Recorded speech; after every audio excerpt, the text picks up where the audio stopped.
भारत माता की। भारत माता की। नर्मदे हर। आजा मैं एक और नारा बुलवाता हूं, बोलेंगे? मैं कहूंगा नर्मदे, आप कहेंगे सर्वदे। नर्मदे नर्मदे नर्मदे नर्मदे। सब भाई काजे राम राम। आरो कई हालचाल छे? सब मजाम छे?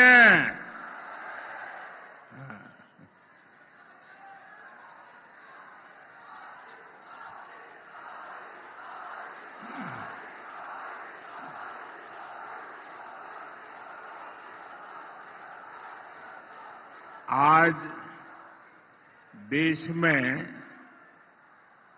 तीसरे चरण का मतदान चल रहा है और मैं भी सुबह सुबह जल्दी वोट देकर के यहां आया हूं। आज मेरा वोट था। तो लोकतंत्र में एक नागरिक के नाते मेरा जो कर्तव्य है उसको निभाया है। और मुझे अभी हमारे साथी बता रहे थे कि 2 घंटे में काफी अच्छा पोलिंग हो रहा है। मेरा सभी मतदाताओं से आज देश भर में जहां जहां चुनाव चल रहा है सबसे विनम्र अनुरोध है। गर्मी है लेकिन फिर भी ये लोकतंत्र का पर्व हमने अछूत नहीं रहना चाहिए। बड़े उत्साह उमंग के साथ परिवार के साथ गाजे बाजे के साथ मतदान करने के लिए जाना चाहिए। भारी संख्या में मतदान करना चाहिए। साथियों, इस पुण्य भूमि पर मैं ओमकारेश्वर महादेव और माता अहल्या की नगरी को सर झुका करके प्रणाम करता हूं। इस क्षेत्र में आना किसी सौभाग्य से कम नहीं है। मैं प्रधानमंत्री के नाते नहीं, लेकिन सालों तक भाजपा संगठन का कार्यकर्ता रहा हूं, तो उसके अनुभव के आधार पर मैं कहना चाहता हूं कि कितना ही उमंग उत्साह क्यों न हो, लेकिन जब मैं संगठन का काम करता था और हिंदुस्तान के करीब करीब सभी राज्यों में मुझे काम करने का अवसर मिला है, मध्य प्रदेश में तो बहुत दिन काम किया है, लेकिन अगर जनसभा का समय सुबह 10 बजे का मिलता था तो सुनते ही पसीना छूट जाता था। हमें लगता था अरे 10 बजे कैसे होगा, कौन आएगा। और 10 बजे का समय तो ऐसा होता है माताओं बहनों को घर के सारे काम 12-1 बजे के पहले पूरे करने होते हैं, वो तो निकल ही नहीं सकती है। तो मैंने लंबे अरसे तक संगठन का काम किया है और मैं जानता हूं कि सुबह 10 बजे कार्यक्रम करना यानी लोहे के चने चबाने का काम होता है। लेकिन मैं आपको 100 सलाम करता हूं जी। ये इतना बड़ा रैली और सुबह और इतनी बड़ी तादाद में माताओं बहनों का आना, भाई गजब कर दी। मैं सच बता दूं, मैं संगठन का काम करता, मैं कहता 10 बजे बंद दो भाई, 2 बजे के बाद दीजिए। मैं पूरी पार्टी के सभी साथियों को जितनी बधाई दूं कम है जी, और सभी नागरिकों को भी आपका इतना प्यार, इतना आशीर्वाद शायद ही, पता नहीं किस जन्म में क्या पुण्य किया होगा, इतने आशीर्वाद। साथियों, मैं आज आपसे विकसित भारत के संकल्प के लिए आशीर्वाद मांगने के लिए आया हूं। और हम जो नर्मदा के तट पर रहते हैं ना, वो तो दिन में कितने ही लोग मांगने के लिए निकलते हैं, लेकिन किसी को भी निराश नहीं करते हैं। ये माता नर्मदा की कृपा है, सदियों से क्रम चला है। कभी भी नर्मदा तट पर रहने वाला मांगने वाले को निराश नहीं करता है जी। और मैं आज आपसे मांगने आया हूं। आपको याद होगा, मैंने लाल किले से कहा था, सबका प्रयास, याद है ना? देश सबके प्रयास से, सबके परिश्रम से ही आगे बढ़ेगा। अगर आज देश चल पड़ा है, आगे बढ़ रहा है, तो ये आप सबके प्रयास से, देशवासियों के प्रयास से हुआ है। यहां इस रैली में आए हुए आप सभी को भी मैं देश को आगे बढ़ाने में आपके अमूल्य योगदान के लिए बहुत बहुत आभार भी व्यक्त करता हूं, बहुत बहुत बधाई भी देता हूं। गांव में, शहर में आप जो दिन रात मेहनत करते हैं, जो पसीना बहाते हैं, वही देश की ऊर्जा बढ़ाता है। और जब इसे आपके एक वोट की ताकत मिल जाती है, तो कायाकल्प होने लगता है। साथियों, आपके एक वोट ने भारत को 5वीं बड़ी आर्थिक ताकत बनाया।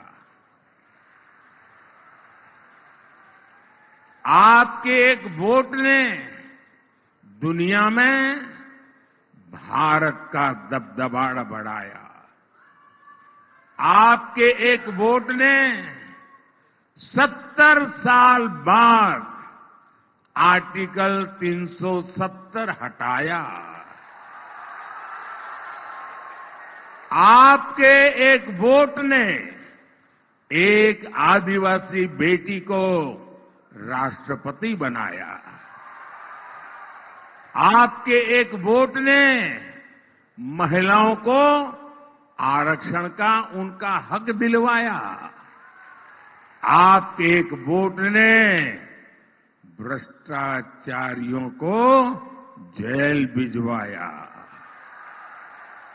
आपके एक वोट ने मुफ्त राशन, मुफ्त इलाज की गारंटी दी।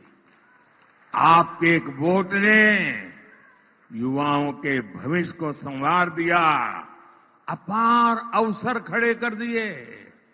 आपके एक वोट ने 25 करोड़ लोगों को गरीबी से बाहर निकाल दिया। और आपके वोट की ताकत देखिए, आपके एक वोट ने 500 साल की प्रतीक्षा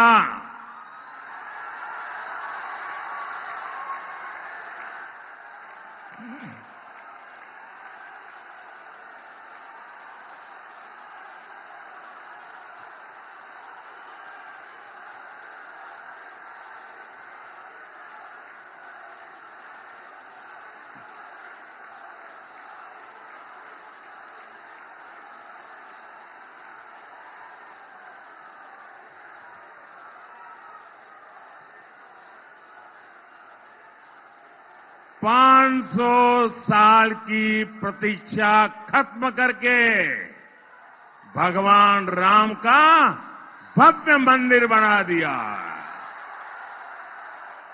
तो बोलिए जय श्री राम, जय जय श्री राम। और साथियों, ये तो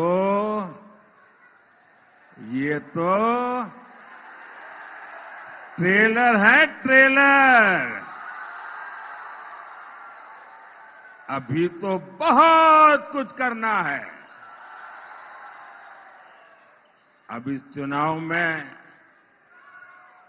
आपका एक वोट भारत को दुनिया की तीसरी सबसे बड़ी अर्थव्यवस्था बनाएगा। आपका एक वोट आपकी कमाई बढ़ाएगा, युवाओं के लिए रोजगार के अवसर बढ़ाएगा। आपका एक वोट मजबूत भारत बनाएगा। और इसीलिए मैं हिंदुस्तान के कोने कोने में जाकर के देशवासियों के आशीर्वाद मांग रहा हूं। इसीलिए भाजपा आपसे वोट मांग रही है। और दूसरी तरफ ये इंडी गठबंधन वाले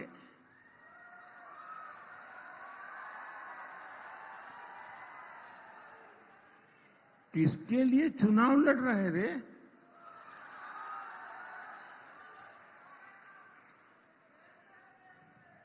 वो चुनाव लड़ रहे हैं अपनी अपनी विरासत बचाने के लिए, अपने बच्चों को अपनी पार्टी सौंपकर जाने के लिए। इन्हें आपके सुख दुख से कोई फर्क नहीं पड़ता। इंडी वालों की एक फेवरेट कहावत है, मैं बताऊं आपको, लेकिन मुझे डर लगता है कि मैं ये कहावत बताऊंगा तो कुछ एक लोग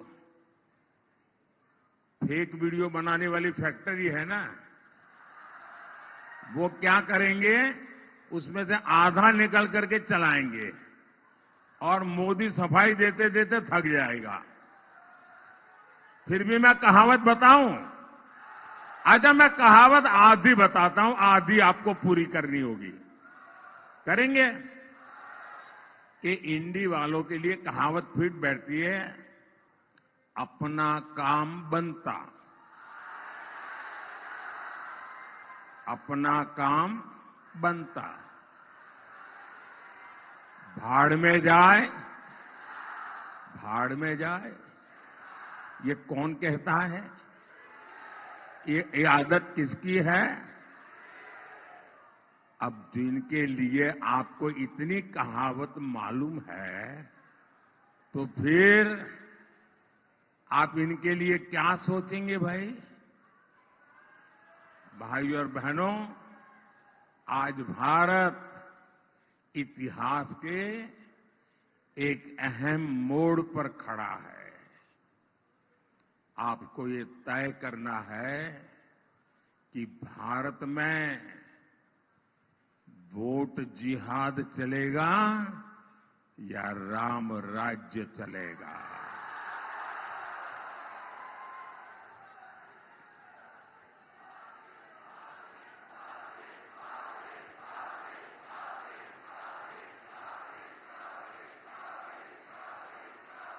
देखिए वो प्यारी प्यारी गुड़िया वहां से हाथ ऊपर कर रही है, शाबाश।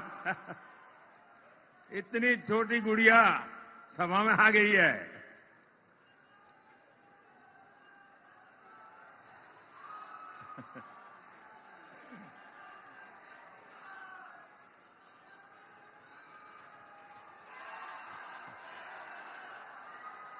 देखिए ये 2047 का वोटर है। वो अभी से 2047 की तैयारी कर रही है।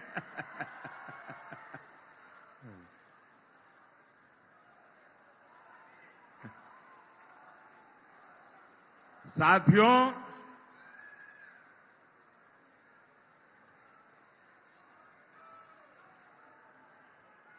पाकिस्तान में आतंकी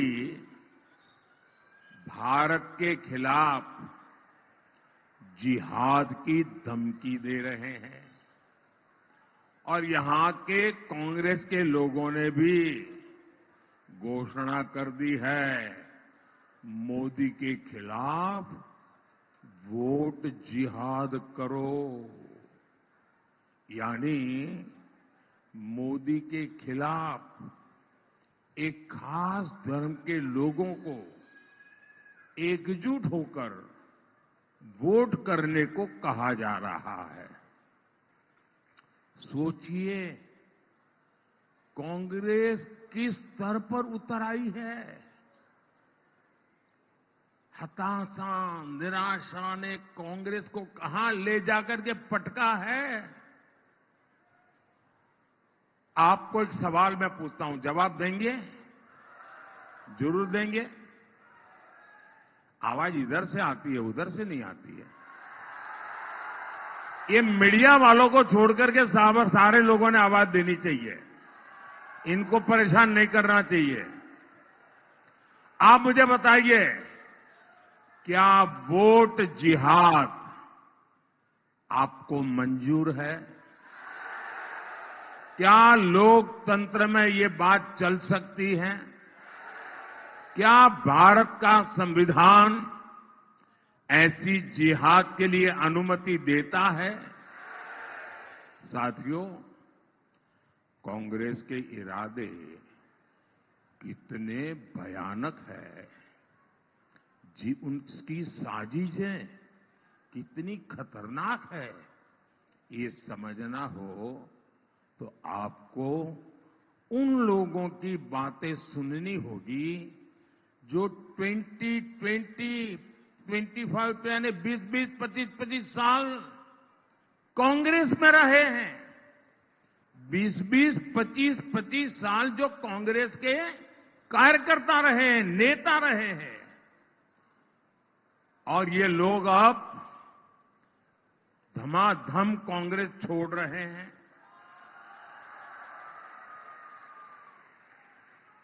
ये कुछ अजीब सी बात है ये।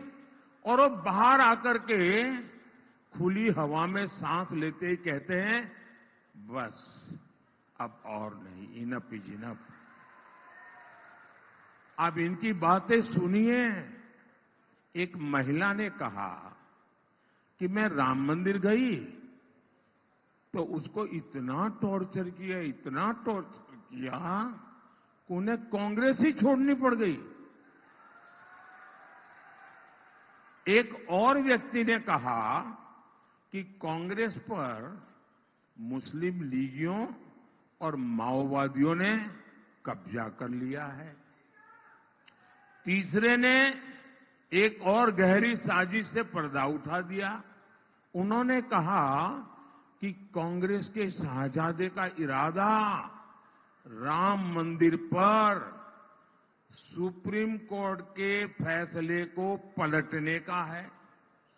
जैसे शहजादे जी ने, पिताजी ने शहबानो केस में सुप्रीम कोर्ट का फैसला पलटा था, वैसे ही कांग्रेस राम मंदिर का फैसला पलटने के लिए सोच रही है।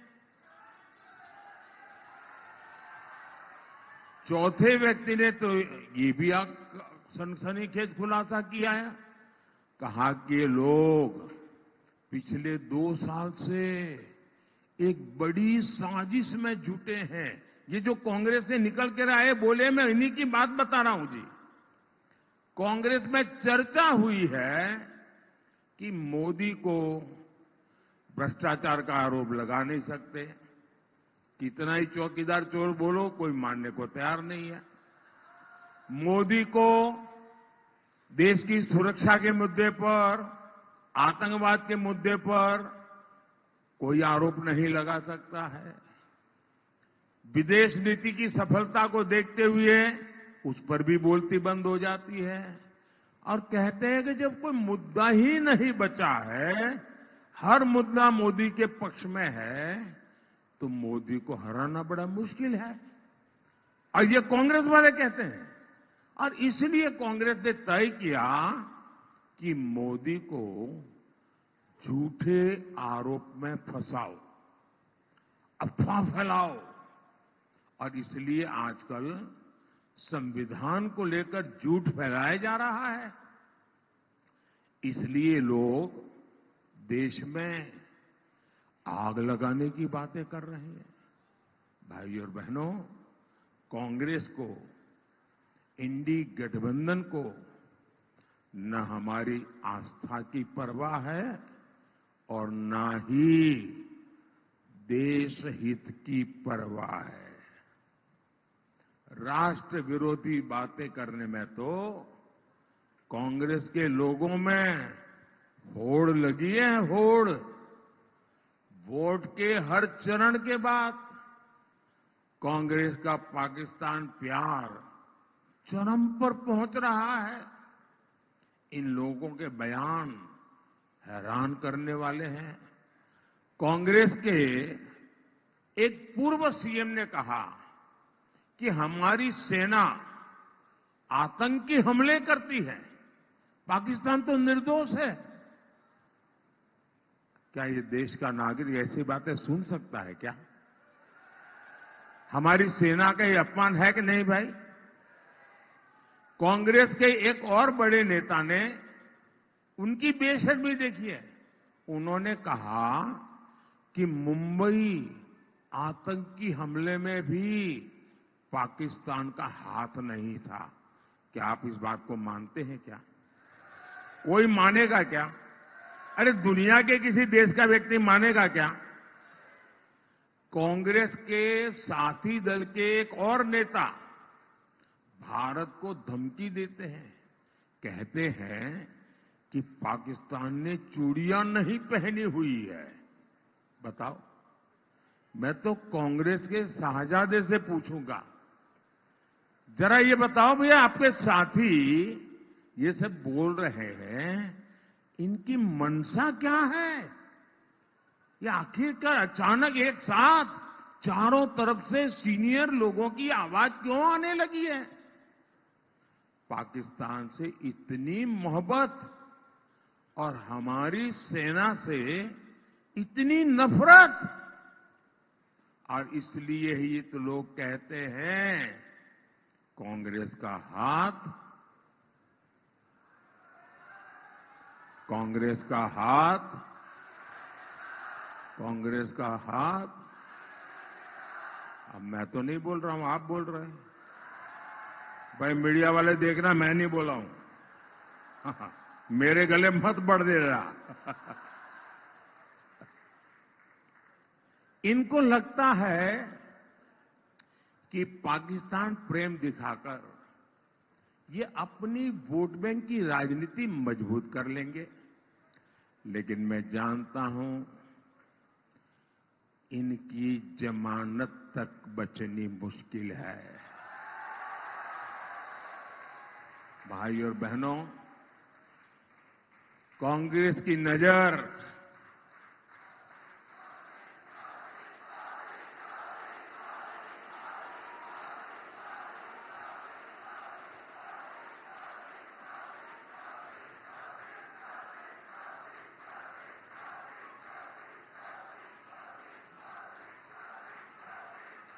कांग्रेस की नजर आपकी कमाई और आपके आरक्षण पर पड़ी है। वो किसी न किसी बहाने आपकी जो संपत्ति है वो भी लूटना चाहते हैं, और बाबा साहब ने जो आपको आरक्षण दिया है उसमें भी डाका डालना चाहते हैं। मैं समझाता हूं कैसे। तुष्टीकरण के लिए कांग्रेस एससी, एसटी, ओबीसी के हक का जो आरक्षण है वो धर्म के आधार पर लूट चला करके बांटना चाहती है। अब ये कोई हवाबाजी नहीं, उन्होंने किया है। कर्नाटका में उनकी सरकार है कांग्रेस की। कर्नाटका में क्या किया? उन्होंने रातों रात एक हुक्म निकाला, फतवा निकाला, सरकारी हुक्म, और रातों रात थप्पे मार करके बना दिया। क्या? उन्होंने ऐसा कानून बनाया कि कर्नाटका में जितने भी मुसलमान हैं, हर बस मुसलमान होना चाहिए, उसको रातों रात ओबीसी घोषित कर दिया, ओबीसी बना दिया। अब इसका मतलब क्या हुआ कि जो ओबीसी को आरक्षण मिलता था 27%, ये रातों रात ओबीसी बन गए। तो उन्होंने ऐसा डाका डाला कि जो पहले से जो ओबीसी है उनके नसीब में था वो भी आधे से कम हो गया। ये ओबीसी जो बने हुए थे उनमें से लूट चला ली। अब इसी मॉडल को वो पूरे देश में लागू करना चाहते हैं। आप मुझे बताइए, क्या आप आपके आरक्षण पर डाका डालने देंगे? ये चोरी करने देंगे? क्या ये बाबा साहब आंबेडकर की पीठ में छुरा भोंकने वाली बात है कि नहीं है? ये हमारे संविधान का अपमान है कि नहीं है? यही नहीं, ये शाहजादे तो साहब ऐसी चीज लेके आए हैं, दुनिया में कोई डेवलपिंग कंट्री सोच ही नहीं सकता है। वो कहते हैं आपकी संपत्ति का एक्सरे करेंगे, एक्सरे। और मैं आपको बताता हूं, मैंने इस कांग्रेस के सबका एक्सरे करके रखा हुआ है, लेकिन मैंने उनके दिमाग का एक्सरे किया है। ये क्या सोचते हैं तो क्या करेंगे, मेरे एक्सरे में साफ दिखता है। इनका एक्सरे क्या है? वो आपके लॉकर का एक्सरे करेंगे, आपके बैंक के खाते का एक्सरे करेंगे, आपके घर में गहने कितने हैं, सोना कितना है, चांदी कितनी है, आपके यहां बहू शादी करके आई तो क्या लेकर के आई थी, आपकी पत्नी शादी में क्या लेकर के आई थी, आपके घर कितने, खेत कितने, इन सारों का वो सर्वे करेंगे। और वो कहते हैं, खुल करके कहते हैं, और फिर आपकी जरूरत से जितना ज्यादा है, अगर आपके पास 10 एकड़ भूमि है तो 5 एकड़ गई, अगर 2 साइकिल है तो 1 गई, अगर आपका मंगलसूत्र है तो गया। ये खेल खेलने वाले हैं। और क्यों? तो ये जो संपत्ति आपसे ले लेंगे वो अपनी वोट बैंक को बांटना चाहते हैं। भाइयों बहनों, आप, हमारे देश में हर मां बाप बच्चों के लिए कुछ न कुछ बचाता है। उसके मन में रहता है कि जाने के बाद बच्चों के लिए कुछ छोड़ करके जाऊं दुनिया से। अब ये कहते हैं कि आपके मां बाप ने जो बचाया है वो सारा का सारा उनके बेटे बेटियों को नहीं मिलेगा, उस पर आधे से ज्यादा टैक्स लगेगा और आधे से ज्यादा सरकार छून लगी। मुझे बताइए, क्या भारत जैसे देश में आप अपनी संपत्ति लूटने देंगे क्या? क्या आप अपनी संपत्ति बचाना चाहते हैं? आप अपनी संपत्ति अपने वारिस को देना चाहते हैं? तो आपको कौन बचाएगा? कौन बचाएगा? कौन बचाएगा आपको? कौन बचाएगा आपको? कौन बचाएगा आपको? मोदी नहीं, आपका एक वोट बचाएगा, आपका एक वोट बचाएगा। आप मोदी को वोट देकर के मजबूत बनाइए, मोदी आपके लिए लड़ता रहेगा। साथियों, मोदी ने इसका भंडा फोड़ कर दिया, इनका नकाब उतार दिया, उनका हिडन एजेंडा देशवासियों के मैं सामने खोल करके रख दिया। तो अब वो हड़बड़ी में है, गालियां दे रहे हैं, गालियां दे रहे हैं, नई नई गालियां दे रहे हैं। पूरी डिक्शनरी खाली कर दी गालियां देते देते। साथियों, हमारा आदिवासी समाज, हमारी संस्कृति, हमारी आजादी का सबसे बड़ा रक्षक रहा है। आदिवासी समाज ने ही राजकुमार, अयोध्या से एक राजकुमार निकले थे। 14 साल के बाद अयोध्या से निकला हुआ राजकुमार जब वापिस गया तो पूर्ण पुरुषोत्तम राम बन गया। एक राजकुमार को राम किसने बनाया? एक राजकुमार को राम बनाया मेरे आदिवासी भाई बहनों ने। आप पूरी रामायण पढ़िए, उनके साथ केवट, निषाद यही लोग थे 14 साल। एक राजकुमार को ये आदिवासी प्रभु राम बना सकते हैं भाइयों बहनों, और इसलिए मैं आदिवासियों की पूजा करता हूं। टंटिया भील और भीमा नाइक की राजभक्ति की परंपरा हमारे यहां रही है। इस समृद्ध आदिवासी योगदान को कांग्रेस ने 60 सालों में आगे आने नहीं दिया। आपने अपने इस सेवक को दिल्ली भेजा। हमने भगवान बिरसा मुंडा के जन्म दिवस को जनजातीय गौरव दिवस घोषित किया। हम देश भर में आदिवासी सेनानियों से जुड़े म्यूजियम बना रहे हैं। निमाड़ में क्रांति सूर्य टंटिया भील विश्वविद्यालय बनाया जा रहा है। ऐसे ही यहां अनेक संस्थानों के नाम राजा शंकर शाह के नाम पर है, रानी कमलापति के नाम पर है, जननायक टंटिया भील के नाम पर है, भगवान बिरसा मुंडा के नाम पर है और राजा हृदय शाह के नाम पर रखे गए हैं। साथियों, भाजपा हर घर और हर खेत तक पानी पहुंचाने के लिए प्रतिबद्ध है। खरगोन में जिरन्या उद्वहन सिंचाई योजना पर काम चल रहा है। बिस्टान उद्वहन योजना सिंचाई योजना का लोकार्पण हो चुका है।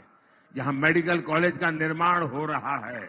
मैं जानता हूं आदिवासी बेटे बेटी का सामर्थ्य जितना ज्यादा होता है, इसलिए भाजपा आदिवासी क्षेत्र में एकलव्य विद्यालय बनाने पर बहुत बल दे रही है। भाइयों और बहनों, याद रखिएगा 13 मई को खरगोन से मेरे साथी गजेंद्र सिंह पटेल और खंडवा से ज्ञानेश्वर पाटिल जी को हर बूथ पर विजयी बनाना है। बनाएंगे, ज्यादा से ज्यादा मतदान कराएंगे। मतदान करने के लिए एक उत्सव की तरह थाली बजाते बजाते मतदान मथक जाएंगे। अच्छा, मेरा एक काम करेंगे? कमाल हो यार, इन लोगों के लिए कहता हूं तो बड़े उत्साह से बोल रहे हो, मेरे लिए कहता हूं तो बोलते ही नहीं। अब तो जरा सबके सब हाथ ऊपर करके बताइए, मेरा एक काम करेंगे? पक्का करेंगे?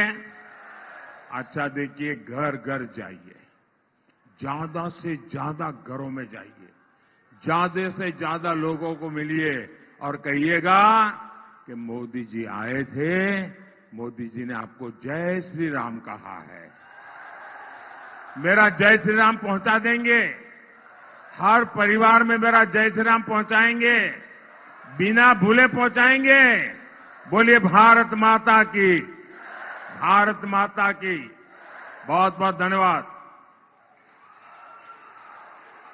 माननीय प्रधानमंत्री जी मोदी जी का बहुत बहुत धन्यवाद। नरेंद्र मोदी जिंदाबाद। नरेंद्र मोदी जिंदाबाद।